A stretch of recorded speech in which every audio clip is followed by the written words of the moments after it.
नमस्कार। ये रामायण कथा पूरी तरह से श्रीमद् वाल्मीकि रामायण के ऊपर आधारित है। यदि आप इसका निरंतर श्रवण करते रहना चाहते हैं तो इस चैनल को सब्सक्राइब जरूर कर लें और आगे आने वाली सभी पॉडकास्ट के नोटिफिकेशन के लिए बेल आइकन को भी ज़रूर से प्रेस कर दें। अब हम सुनेंगे 107वां सर्ग, श्री राम का भरत को समझाकर उन्हें अयोध्या जाने का आदेश देना।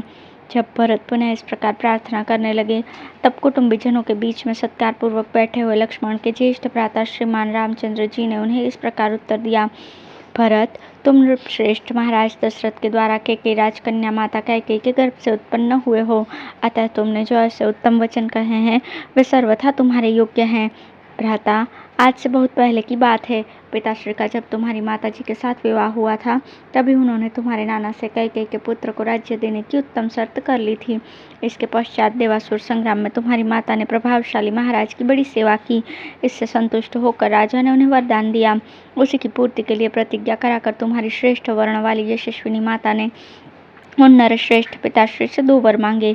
एक वर के द्वारा उन्होंने तुम्हारे लिए राज्य मांगा और दूसरे के द्वारा मेरा वनवास। इनसे इस प्रकार प्रेरित होकर राजा ने वे दोनों वर उन्हें दे दिए।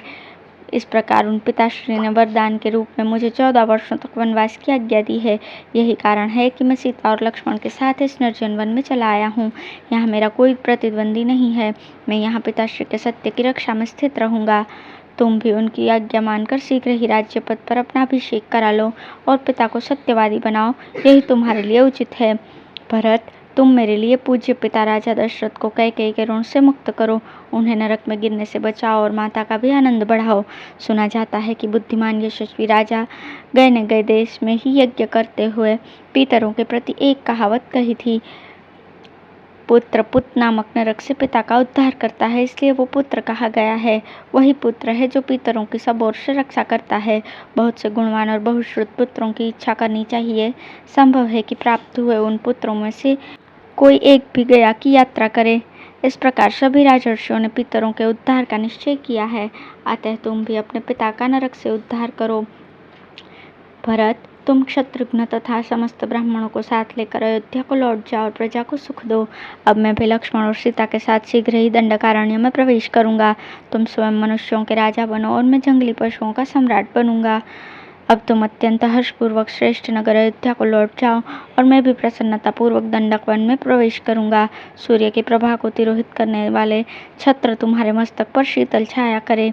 अब मैं भी धीरे धीरे इन जंगली वृक्षों की घनी छाया का आश्रय लूंगा।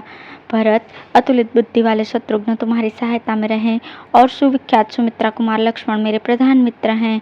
हम चारों पुत्र अपने पिता राजा दशरथ के सत्य की रक्षा करें। तुम विषाद मत करो।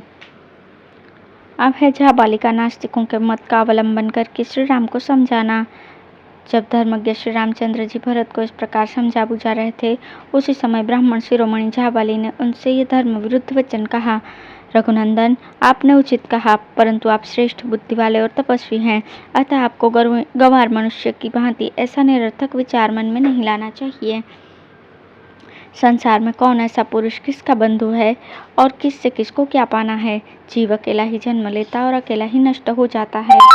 अतः श्री राम, जो मनुष्य माता या पिता समझकर किसी के प्रति आसक्त होता है उसे पागल के समान समझना चाहिए, क्योंकि यहाँ किसी का कोई नहीं और कुछ भी नहीं। जैसे कोई मनुष्य दूसरे गांव को जाते समय बाहर किसी धर्मशाला में एक रात के लिए ठहर जाता है और दूसरे दिन उस स्थान को छोड़कर आगे के लिए प्रस्थित हो जाता है, इसी प्रकार पिता माता घर और धन ये मनुष्यों के आवास मात्र हैं।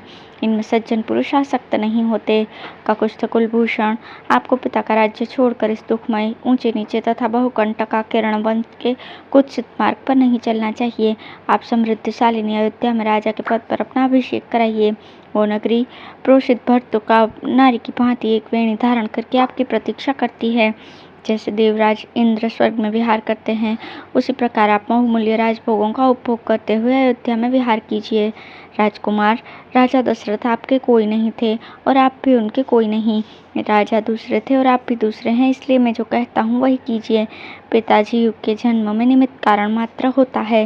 वास्तव में ऋतुमती माता के द्वारा गर्भ में धारण किए हुए वीर्य और रज का परस्पर संयोग होने पर ही पुरुष का यहाँ जन्म होता है।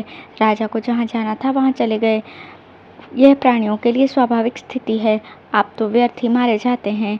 जो मनुष्य प्राप्त हुए अर्थ का परित्याग करके धर्मपरायण हुए हैं, उन्हीं के लिए मैं शोक करता हूँ, दूसरों के लिए नहीं। वे इस जगत में धर्म के नाम पर केवल दुख भोग कर मृत्यु के पश्चात नष्ट हो गए हैं।